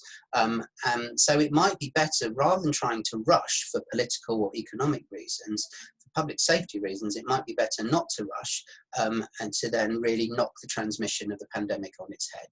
Now, a particular example, and this was mentioned in detail by Steve Reischer in a series of tweets, which I think was particularly interesting because it relates specifically to what happened in the Northwest. In April, Steve Reischer and other members of SPIB wrote a very clear document about guidelines that should be used for public messaging and public information about restrictions and restrictions during the lockdown that were happening because of COVID. And they provided a set of guidelines saying you should follow these things for them to be effective. And they include things like making sure there's a clear rationale for the changes before you impose them. With the recent lockdown in Manchester, I think that they were announced on Twitter at 9:30, a mere 2.5 hours before they came into force at midnight. There needs to be work with the community to develop these guidelines. I understand that nobody knew this was going to happen, so there were public health officials and politicians the following day who could not answer people's questions of when they were saying, what's going on, why do we need to do this? There needs to be clear and specific guidance as to what people should and should not do. The measures need to be consistent, and all members of society needs to be engaged. And a particular area where a significant proportion of the population in Greater Manchester feel particularly aggrieved is that there was a perception that the lockdown restrictions in Greater Manchester unfairly targeted members of the Muslim community because they happened before the start of Eid festival, which is a major significant festival for the Muslim community. And I saw some community leaders saying it was similar to saying to Christians the night before on Christmas Eve, Christmas is cancelled, you can't go and visit your family, and any family you have with you must leave. And for political reasons, I'd be very surprised if we ever saw something like that happen.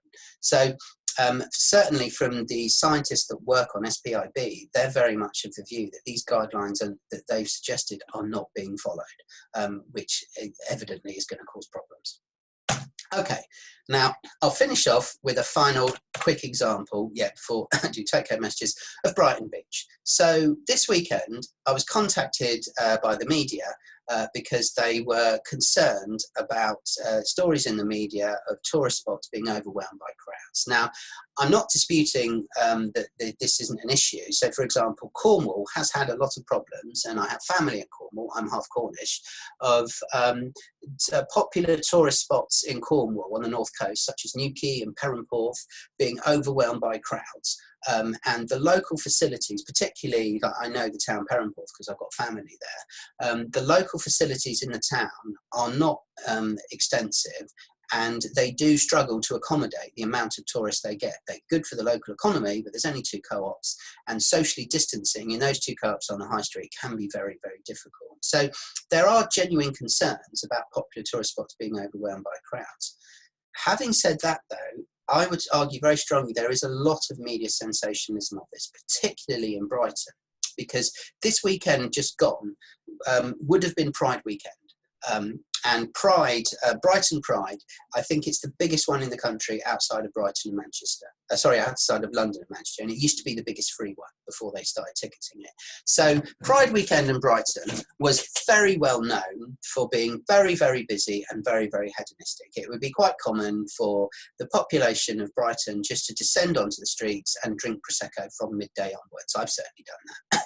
So Pride is a very celebratory time, and Brighton gets very, very busy. So there was a real fear that that would happen. And the media called me going, can you talk on Monday morning about the expected unofficial Pride parties? Just having some water, some coffee, sorry. And there was a real concern that there would be unofficial Pride parties on Brighton Beach. And we then have a COVID spike. And also at Brighton train station, our local media reported some video footage, which I've put a link to on the slides, of someone swearing their head off when they saw crowds at Brighton station not socially distancing. Now, I went up to Brighton station probably an hour after that footage was taken, and Brighton station was deserted, apart from the crowding system. So what they'd done was they'd created a crowd barrier system to funnel people from the trains through the station outside into the streets.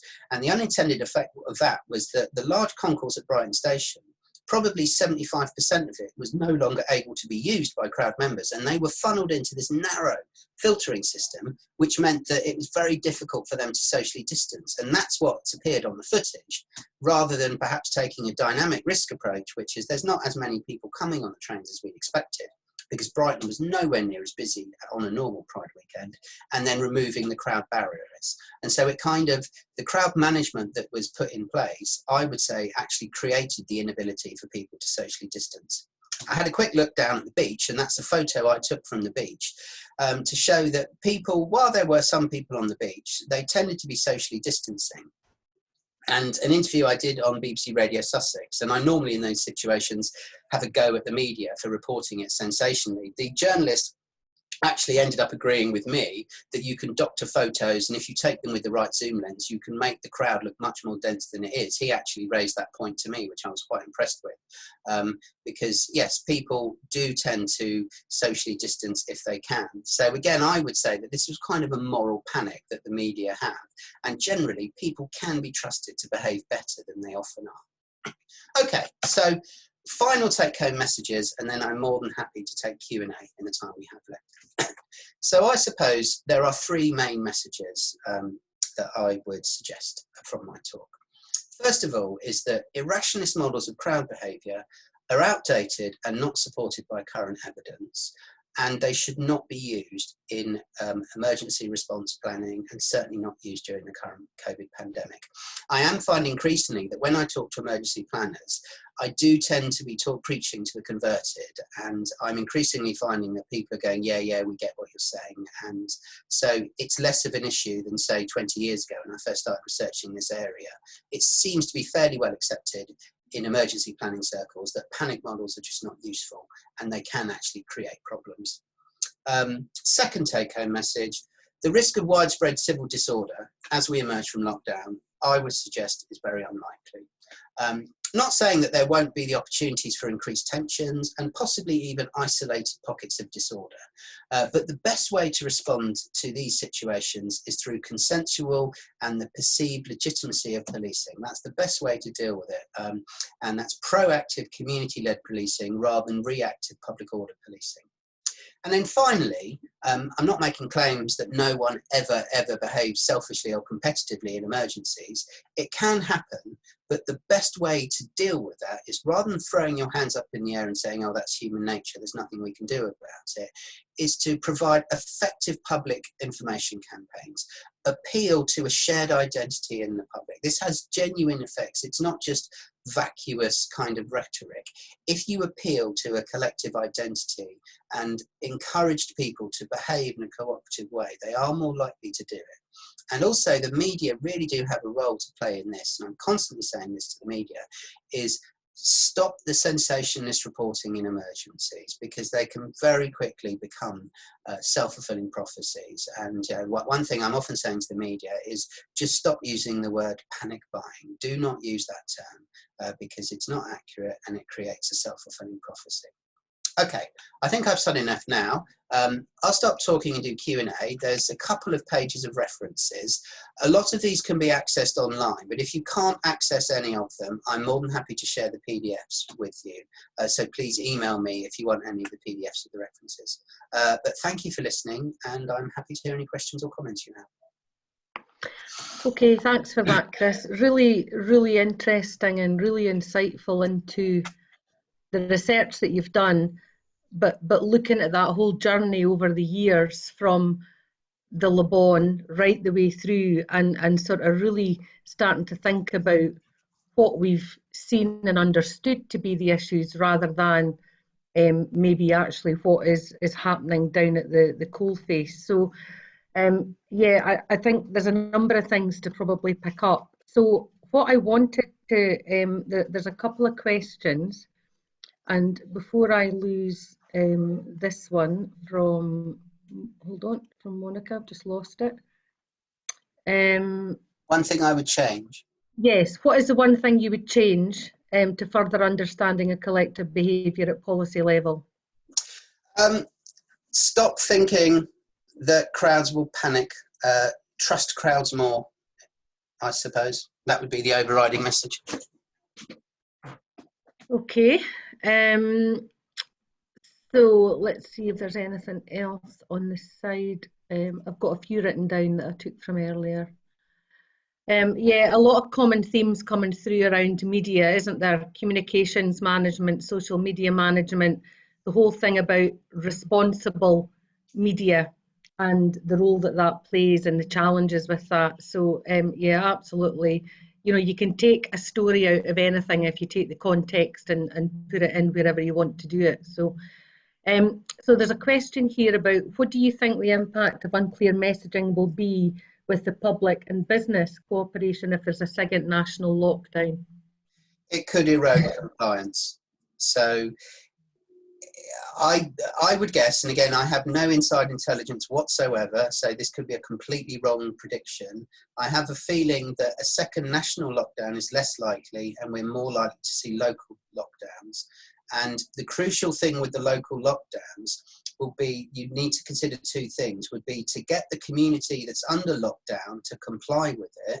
And so you would need to appeal to that community's identity, but also more crucially to the other communities that border it that are not directly affected, for them to respect that and to avoid doing things that might mean that they then have to go into lockdown. And that will be a tricky thing, because that will be slightly different messages, where the original national lockdown was like, everyone stay at home. That was relatively simpler to do. It becomes much more complicated if you then have targeted local lockdowns. Yeah, absolutely. Eve Coles, you want to come in? Eve's actually sitting on our panel. Eve? Yeah. Hi. Hi. I just want to go back to what you were saying about what was happening in the Northwest. And I live in West Yorkshire, and I'm in one of those areas they've locked down. Now, I've been shielding because of my health risks and so on. So very careful about what I'm doing, but got very angry at that message that came out on Thursday night, that I can't have my daughters in my garden to talk to me at a distance, but I can go to the pub or I can go to a restaurant and eat out. And then the next day, you're not shielding anymore. You can go to work. I mean, what's that going to do to social capital and community cohesion? I mean, I think I'm feeling it around here where we are, that things are breaking up because the messages aren't good. Yeah, I think we both in agreement that the effects on social capital will be bad. Yeah. With things like that. Yeah. I mean, you know, and if my daughters come round now, and I've also today the new law says that I can be fined £3,000 for having my daughters in the garden. You know, it's ridiculous, absolutely ridiculous, and well, I just don't know. But if they come round, well, now we're worried about someone who might ring up the police and say they've got somebody in the garden and they shouldn't have somebody in the garden. Yeah. I think there's a real challenge with the messaging, and you know, watching Twitter, and Chris, you mentioned this earlier as well. I'm on Twitter quite regularly and look at a lot of the messaging that's coming out from a government perspective and things. And you know, I think that yes, we've got challenges, the local lockdowns, the lack of consideration to what they're doing and what that actually means for people, and the mixed messaging. And I think not even just recently, I was thinking about what you were saying about Brighton there, Chris, and the first weekend that lockdown was eased. So, you know, in England, we had everybody flocking to the beach, allegedly, and TV cameras all over it.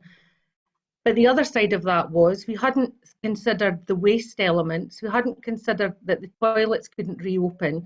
So it's like the decision making has been done against a route map and isolation of all the things that actually we need to make our societal influences work, you know, and that's the challenge. And I think the frustration that I'm feeling now from across the country, across the UK, is just that some things don't make sense. And I've got friends who are desperate to get back to the gym. So in Scotland, the gyms are still not open, but you can go to the pub, which we're all saying doesn't, you know, you're trying to equate the decision making. And I think that whole thing that you've said around that common purpose and the fact that you get that community tension from that common purpose is, I think that's why there's a lack of mistrust now around you know, a lot of the things that are coming out. And I also think politicians, and some of you have heard me say this before, politicians are not the best people to give information out that is about the practical elements of the decisions that have had to be made and why, because there's already a suspicion of, well, what's the agenda? Is it political? Is it not political? And, you know, from our perspective, you know, and you've maybe seen me out there as well saying, look, this is not about politics, but that becomes a real challenge when actually you start to think, oh my God, is it actually about politics? You know, when some of the stuff that you're seeing. So I don't know if you've got any comments on that, Chris. That's a good point, and it's made me think of what's happened recently with that. You're right, politicians are not the best ones to provide the information because they're trusted less. We've got a particular problem, this has been commented on by colleagues, is that the scientists or the representative of the scientists, the chief medical officer and the deputy chief medical officer, they've become politicised unwittingly in the press conferences. And I remember there's a situation where Boris Johnson prevented, was it Chris Whitty or Patrick Harris, I forget which one, from speaking. Yeah. And there was a clear politicisation of the message, and that's just going to erode confidence in it. But yeah, we're constantly saying that it should be trusted members of the professional community. So doctors, nurses, paramedics are much more likely to be trusted than politicians. Mm-hmm. And I think, and again in Scotland, and I don't know if anybody's seen Jason Leach south of the border, but we've had Professor Jason Leach, who has been the real front face. If you want to Google him, if you haven't heard him, he's been the real front face of the actual practicalities of what the government is saying. And he's been on a lot of programmes, on some of the football programmes. He's gone on, he's put himself out there, he's got humour, he's charismatic, and actually people get him. And I would say that he has absolutely nailed the messaging and saying to people, look, come on, let's be practical about this. Whereas I think on the other side, where you've got, First Minister, you've got Boris, you've got everybody else standing, that it just becomes really difficult. And I think because they hedge a lot, and I think your comment about last week, where that decision was made in Eve's neck of the woods, and the next morning Matt Hancock couldn't answer whether it was legal or guidance or what did it mean. And that, in terms of credibility of decision making and why, that rationale not to be there and understand, a senior government minister not actually able to stand and say, well, actually, we're doing this because, so that's the legal part and that's the guidance part, is which is why I think we're having such challenges now with people continuing to comply. Yeah. And it's no secret at all that a lot of scientists on SAGE, SPIB and SPIM are getting very unhappy that they just don't appear to be listened to. So the politicians keep saying we're listening to the scientists, and the scientists saying, no, you're not. No, I know. And one of my big things has been about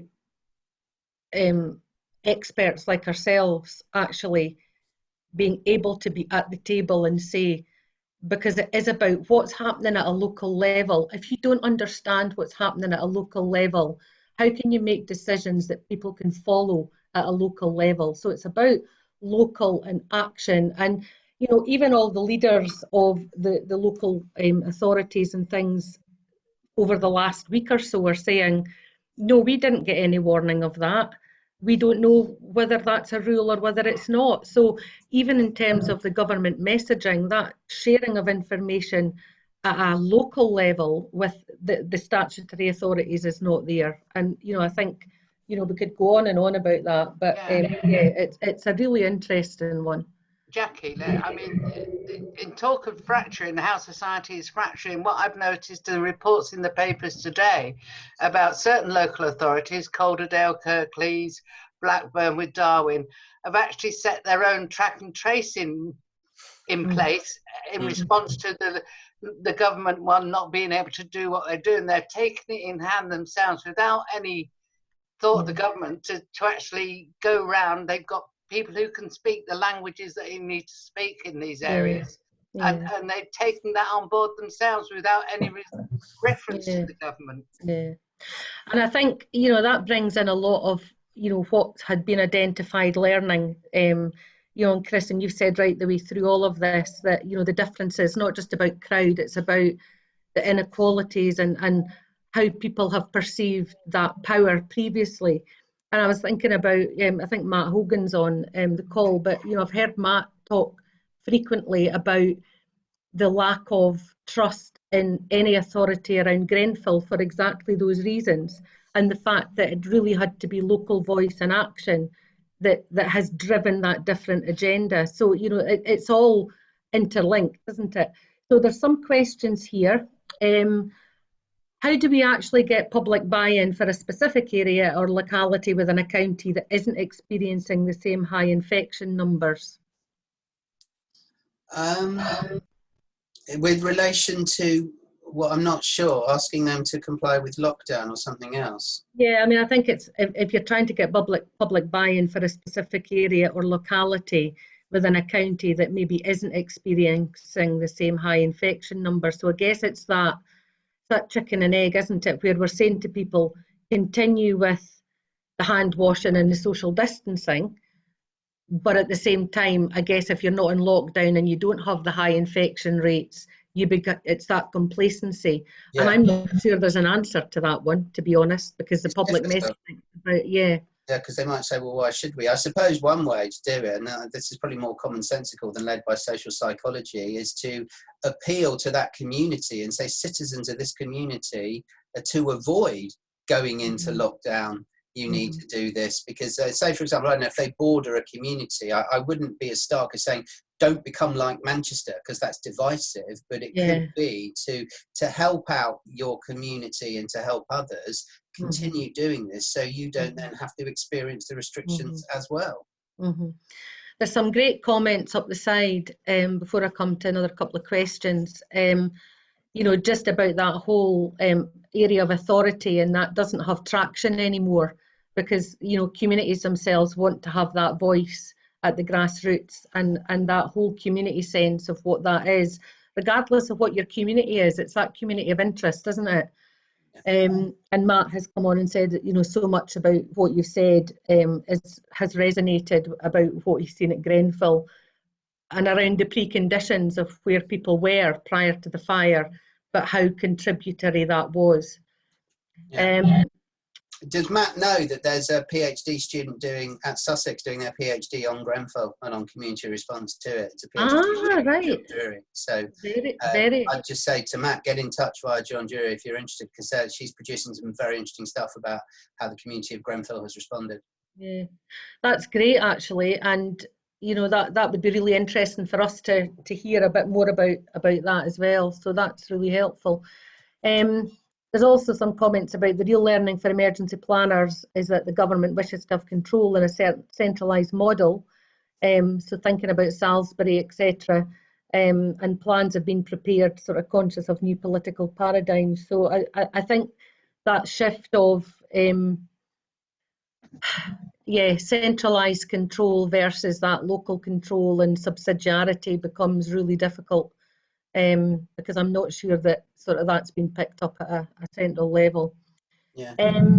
So there's another few questions here. So how do we as resilience professionals make Westminster recognise that we are experts at a local level, and have people experience that Westminster's not taken into account what local resilience forums, partnerships have been contributing? There's some interesting research that came out into participants of LRFs that Louise Davidson from Public Health England has been doing. Again, she's doing a PhD at Sussex with John Drury, and she's had some stuff published that I edited out of this just because it would have made it too long. But she's done some very interesting interviews with members of LRFs about their perceptions. So it might be good tapping into that, because that probably will speak a lot better to it than I could. Yeah, and I actually was on a panel last week with Louise, where she spoke about, you know, a lot of what she'd learned, and I'd have to say, to my surprise, that the basic levels of some of the things that haven't been right at a local level just surprise and astound me, because they are basic. You know, we're not, and it was back to the whole, we're not learning because the same things keep repeating time and time again. And, you know, so I think it's an interesting one, but it's a good point. And I know Louise is on Twitter with us as well. A positive thing that you might suggest, and I'm thinking off the top of my head from the research I'm doing, when I talked about the importance of a localised identity with the mutual helping groups, maybe appealing to that local identity could be more effective, especially if we're looking at local lockdowns, to say, you know, citizens of Brighton and Hove, we need to do this. And it may be that local identities are more powerful than, say, a national identity. So the clap for the carers, that was a national NHS identity, but maybe local identities people identify with stronger because they'll have more personal connections. That could be a way forward. And I think, Chris, that's what Jacinda did in New Zealand. She actually appealed locally to the whole population. So she called the whole population her family. Yeah. And that's what got it going, and that's why they did so well over in New Zealand. Yeah. I mean, I was asked yesterday, who would you put forward as a good example and a bad example? And I'll say the good example is Jacinda Ardern, and the bad example is Trump and Bolsonaro. Yeah, absolutely. Absolutely. So there's another comment here, which I'm quite interested in as well. There was a suggestion last week that UK government might consider restricting anyone over the age of 50, basically to be out and about, to limit the spread. And again, it seems to set older and younger people's interests against each other.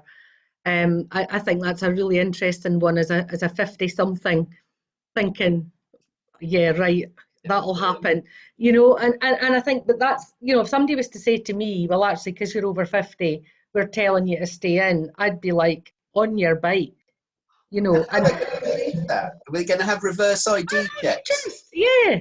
How old are you? Show you're not over 50, or you've got to go home. I know. I'll just say I'm 21, and you know, that's it. So, so let's see. Somebody asking if you had any thoughts on the messaging to public in other countries, and I think you've sort of said about New Zealand. Yeah, that's the best example. Yeah, I don't know about Sweden. I can see that Sweden's mentioned. Off the top of my head, I'm not entirely sure what's going on in Sweden. I do know there's concerns about the higher death rate compared to Denmark and Norway. Yeah. I'm not entirely sure of the exact details of Sweden. Yeah, absolutely. So what else? I think of subsidiarity in the pandemic. Think of John Snow and the Broad Street Pump disease management is local. Yeah, absolutely. And I think, I think the other thing around the whole infection control is that, none of this is new. Yes, the scale that we're dealing with and what we're dealing with, but coronaviruses, the learning from that, and, and your point at the outset about, whether the pandemic's been managed well or not. And I think a lot of us would say that the preparation that had been done probably at a local level was probably greater than maybe what had been done at a government level, and our plans are adapting to that because it's what we do, whereas at a government level we're so interdependent on things like supply chain, PPE, that decision making, and making sure that all of that's prepped, that it becomes a challenge. See what else is up. Philip Trendle wrote an interesting blog on this a couple of weeks ago. About the strength of the identity on the Isle of Wight, which is interesting. Yeah, absolutely. And then we've got a really a question from Stephen Arundel on, does Chris have a view on why we didn't see panic buying of books or other intellectual items, and did the population go a bit psychological needs first, Maslow's hierarchy of needs, or were there other factors? So yeah. I suppose the flippant answer would be because the media weren't reporting fights in Waterstones over the latest hardback. That may be a factor, but I wouldn't want to kind of anti-intellectualize it. I'm not aware of that being a particular concern because it wasn't immediate needs, and I would guess as well that a lot of people are accessing their reading digitally now. So I'm not aware, for example, of it being a concern to kind of stock up on books before lockdown. Yeah, and I think that's the bit, isn't it? So again, it's about the sensible preparation. What do people feel they absolutely need or not? And yeah, and I think that is a bit about where you are psychologically. I've just been reminded actually from Jean Cumming. We brought Jonathan Van Tam to a conference that we ran in Scotland in 2006, I think it was 2005. And he was an absolutely excellent speaker, and he was talking about the whole World Health Organization preparation, what we were really needing to consider. And I think Jonathan Van Tam, the times that I've heard him again, has been absolutely pretty spot on. But again, he's that sort of lone voice in terms of where he sits. And yes, he's in a great position, but it's about trying to get that profile. See if there's anything else. So I think we're kind of moving on in time unless there's any final comments. Eve, I always like to come to you. Thank you.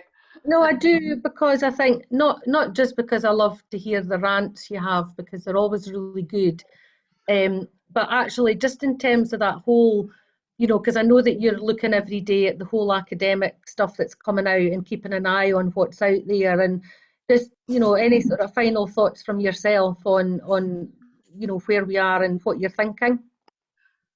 Where we are generally in terms of the pandemic, I think we're in a bad way at the moment. I actually do. I mean, I'm currently writing a paper on the lessons we haven't learned anyway. So, and looking at that compared to what was said after exercise sickness and so on. But I think since I agree with the commissioner, the education commissioner. They should have opened the schools before they opened the pubs. And if you look at the latest rolling average, you can see the rolling average going up from when they actually opened the pubs and the restaurants.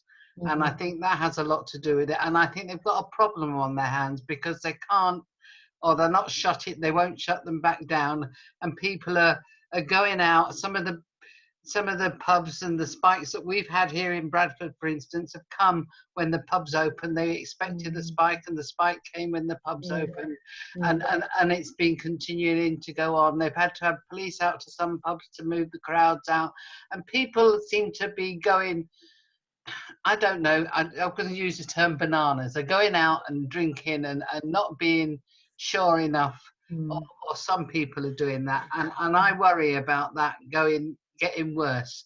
And if they've given us now this second lockdown, I think once they ease it again, they'll just do the same sort of thing. So I could see myself being shut indoors till Christmas or longer, or until they get the vaccine. So I think the messaging has gone all wrong. It's confused. There's U-turns, and I agree with everything that Chris has had to say today about the management of it all, and the management of the messaging, management of crowds. I don't think we're doing that very well in some places, like he says. And of course, it actually brought to me, when you were talking about the rioting business, was Portland, Oregon. What happened there?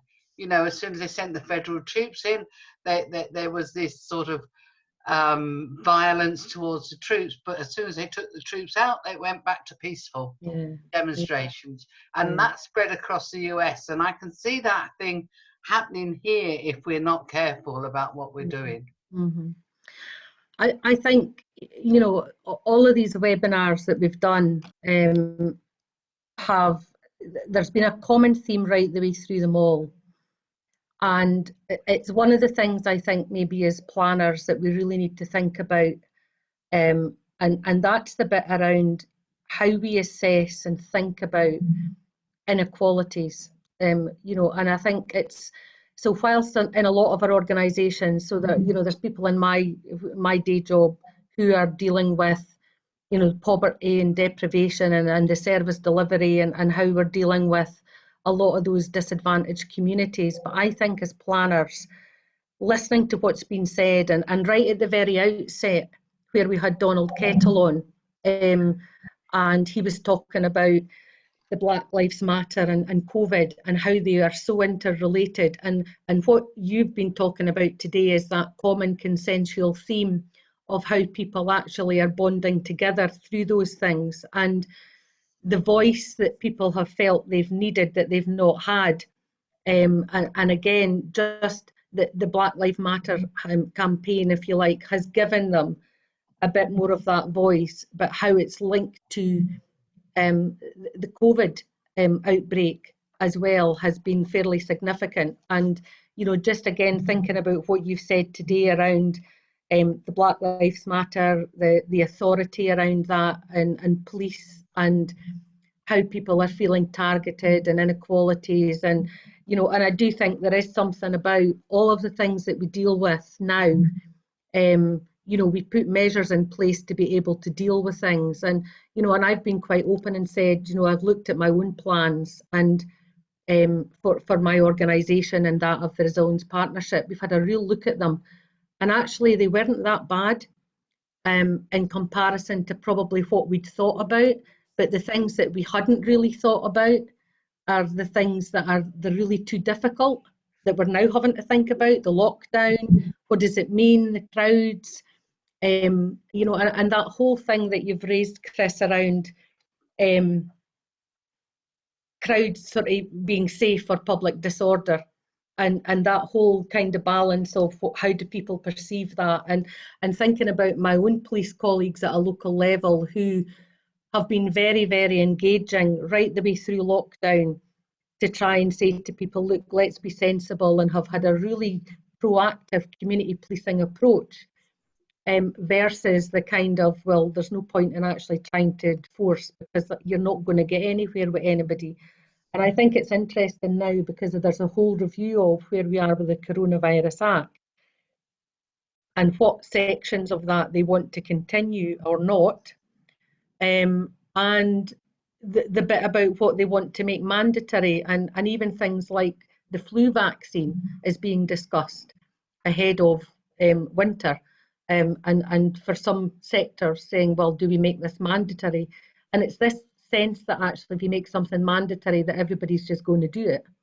And I think that for me is your key message, which is about trying to get consensus and consent at a local level, really, really important.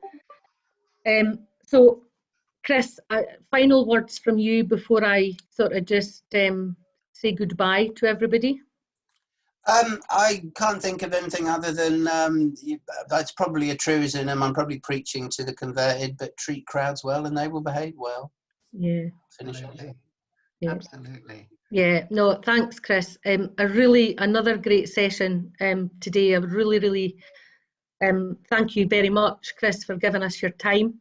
I think there probably will be more that's going to come from this, and I wonder, there's been some questions up the side, and certainly last week there was a lot of questions around things like, understanding how you do a community impact assessment and what does that look like for a pandemic, which is very different from what we've dealt with maybe through flooding or weather or the normal community impact assessments that we would do as part of recovery. And and I wonder if we really need to think about, I guess, crowd management, the dynamics of that, and how we think about that differently as we are thinking about our communities and the potential for local outbreak and lockdown. So you've certainly made me think a lot about all of that. I'm happy to take questions of colleagues if they want to contact me with specific individual questions. Feel free to email.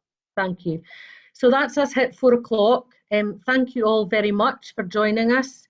Been another great afternoon. Always learn something and you get out of what you put into things. So I think you always learn something. So it's really fascinating to really look at, I suppose, how small our world really is and all the things that are so interdependent and rely on each other.